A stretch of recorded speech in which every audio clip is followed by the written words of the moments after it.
மக்கள் வெற்றி கட்சியின் சார்பாக அனைவருக்கும் அன்பு வணக்கம். வேலைவாய்ப்பு அலுவலகம் மூலமாக வேலை தமிழகத்தில் எடுக்கிறாங்களா என்னன்றது ஆர்டிஐ மூலயமா ஒரு தகவலை கேட்டிருந்தேன். அந்த தகவலை இப்போ நான் உங்கள்கிட்ட சொல்கிறேன். தமிழ்நாடு முழுவதும் தற்போது வரை வேலைவாய்ப்பு அலுவலகத்தில் எத்தனை பேர் பதிவு செய்திருக்காங்க தமிழகத்தில் அப்படின்னு கேட்டிருந்தேன்.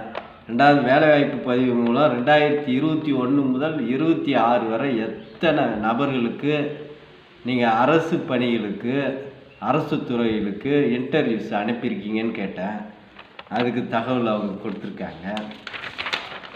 அடுத்தது, தமிழகம் முழுவதும் வேலைவாய்ப்பு அலுவலக ஊழியர்கள் எத்தனை பேர் பணிபுரிகிறாங்கன்னு கேட்டிருந்தேன். ஒரு 5 கொஸ்டின் கேட்டிருந்தேன். அதில் 3 கொஸ்டின் தான் அவங்க எனக்கு பதில் கொடுத்துருக்காங்க. அதுவும் முழுமையாக கொடுக்கல. அந்த பதிலை இப்போ நம்ம பார்ப்போம். அதாவது, ஒன்று செங்கல்பட்டுல வந்திருக்கு,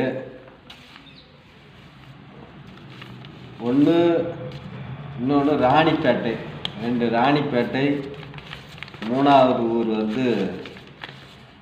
காஞ்சிபுரம், இது கடலூர். கிட்டத்தட்ட ஒரு 4 தபால் அது சம்மந்தமாக வந்திருக்கு. பார்த்தீங்கன்னா ஒவ்வொரு ஊர்லேயும் இப்போ நம்ம ராணிப்பேட்டை எடுத்துக்கிட்டால்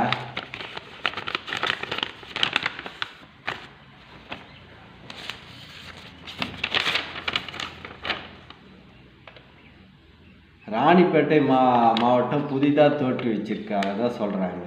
2022 தோற்றுவிச்சிருக்காங்க. அங்கே இதுவரையிலையும் எந்த அரசு துறையிலேருந்தும் அவங்க கோரிக்கை வைக்கலையா, அதாவது இன்டர்வியூஸே எதுவுமே அனுப்பலை அப்படின்னு சொல்கிறாங்க.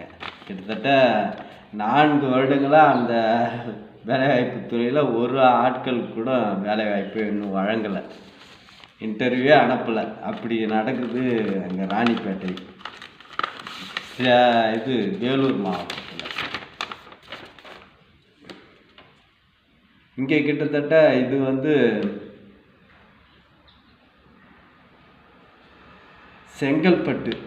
செங்கல்பட்டு மாவட்டத்தில் பார்த்தீங்கன்னா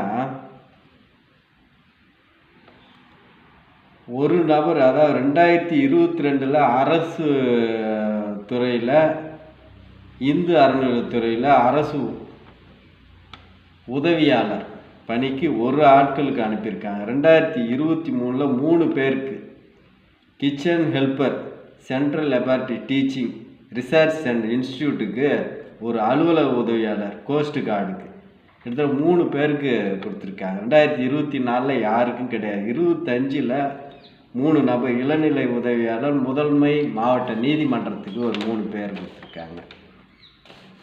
26ஆம் ஆண்டு யாருக்குமே போஸ்டிங்ஸ் கிடையாது. 26க்கு யாருக்குமே இன்டர்வியூஸ் இவங்க அனுப்பலை. அப்போது வேலைவாய்ப்பு எந்த அளவுக்கு வேலைவாய்ப்பு துறையில் நடக்குதுன்னு பாருங்கள். இது காஞ்சிபுரம் மாவட்டத்தில் ஒரு வித்தியாசமான பதில் கொடுத்துருக்காங்க. நம்ம கேட்ட கேள்விக்கு அவங்க விட்டுட்டு 2021, 26ஆம் ஆண்டு அரசு துறையில் எங்களுக்கு கேட்டிருக்காங்க. நாங்கள் பல இன்டர்வியூஸ் அனுப்பியிருக்கோம், ஆனால் எண்ணிக்கையை சொல்லலை. ஒரு ஆண்டில் நாங்கள் இத்தனை பேருக்குன்ட்டு மற்றவங்களாம் சொன்னாங்க. இந்த காஞ்சிபுரம் மாவட்டத்தில் அதுவும் சொல்லலை. அப்போ அதுலேருந்தே உண்மைத்தன்மை எந்த அளவுக்கு நம்ம கேள்விக்குறியாக தான் நம்ம எழுப்புகிறோம். ஏன்னா 2 ஊரில் எந்த போஸ்டிங்ஸும் அனுப்பலான்றாங்க. அப்படியே ஒரு விரல் விட்டு எண்ணக்கூடிய 1, 2, 3ன்றது. இப்போ மொத்த தமிழ்நாட்டிலையும் பார்த்தீங்கன்னா இன்டர்வியூஸ் ஒவ்வொரு ஆண்டுக்கும் சுமார் பார்த்தீங்கன்னா ஒரு 1500லேருந்து 2000 பேருக்கு தான் 5 வருஷத்தில் ஒரு 5 வருஷமாக பணியிடங்களை இவங்க இன்டர்வியூஸ் அனுப்பியிருக்காங்க. அதில் பார்த்தீங்கன்னா அப்ரண்டிஸ், இப்போ போக்குவரத்து துறைக்கு மின்சாரத்துறைக்கெலாம் அப்ரண்டிஸே ஒரு 200-300 பேர் அனுப்பியிருக்காங்க. நம்ம அப்ரண்டிஸ் பணியெல்லாம் நம்ம கேட்கல, அரசு துறைக்கு எத்தனை பேர் அனுப்பியிருக்கீங்க தான் கேட்டோம். இப்படி ஒரு சூழல் இருக்குது. அப்போது அரசு துறைகளில் வேலைவாய்ப்பு எந்த அளவுக்கு மோசமாக இருக்குன்றது 5 ஆண்டுகளுக்கு நமக்கு ஒரு உள்ளங்கை அளவில் நமக்கு தெரிஞ்சிருச்சு. வேலைவாய்ப்புன்றதே சுத்தமாக இல்லை. அரசு துறை இப்படி இருந்தால் எப்படி?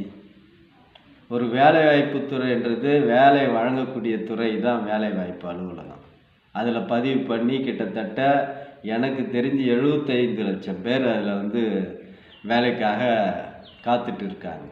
பதிவு செய்துட்டு எப்போ இன்டர்வியூ வரும்ன்ட்டு. கடந்த 5 ஆண்டுகளில் 2000 3000 பேருக்கு கூட நீங்கள் இன்டர்வியூஸ் அனுப்பலை. அப்போ இது போன்ற நிலைமை இளைஞர்களுக்கு ஏற்பட்டால் அவங்களுடைய வாழ்வாதாரம் எப்படி இருக்கும்? அதில் தான் இளைஞர்கள் நிறைய தீய வழிகள்லாம் செல்கிறாங்கன்றதெல்லாம் நம்ம பார்க்குறோம். உடனடியாக தமிழக அரசு தலையிட்டு அவர்களுக்கு வேலைவாய்ப்பை உடனடியாக வழங்கணும். வேலைவாய்ப்பு சீனியாரிட்டியை ஃபிக்ஸ் பண்ணி இளநிலை உதவியாளர்லேருந்து கான்ட்ராக்டர், மின்சாரத்துறை, இப்படி எல்லா துறைகளுக்கும் நீங்கள் வேக்கண்ட்டை ஃபில்லப் பண்ணுங்கள். பல லட்சம் வேக்கன்சிஸ் இருக்குது. இதுவரையிலும் 5 ஆண்டுகளாக எந்த இன்டர்வியூஸும் நீங்கள் பெருமளவில் நடத்தலைன்றது நீங்கள் கொடுத்த பதிலிருந்து தெரியுது. எனவே புதிதாக தேர்ந்தெடுக்கப்பட்ட அரசு உடனடியாக இளைஞர்களுக்கு வேலைவாய்ப்பு வழங்கணும். அதுதான் நாம் வைக்கிற அரசுக்கான கோரிக்கை. இந்த சேனலை நீங்கள் சப்ஸ்கிரைப் செய்யுங்க. நம்ம சொல்லக்கூடிய கருத்து அப்போ தான் வந்து எல்லோருக்கும் போய் சேரும். நன்றி, வணக்கம்.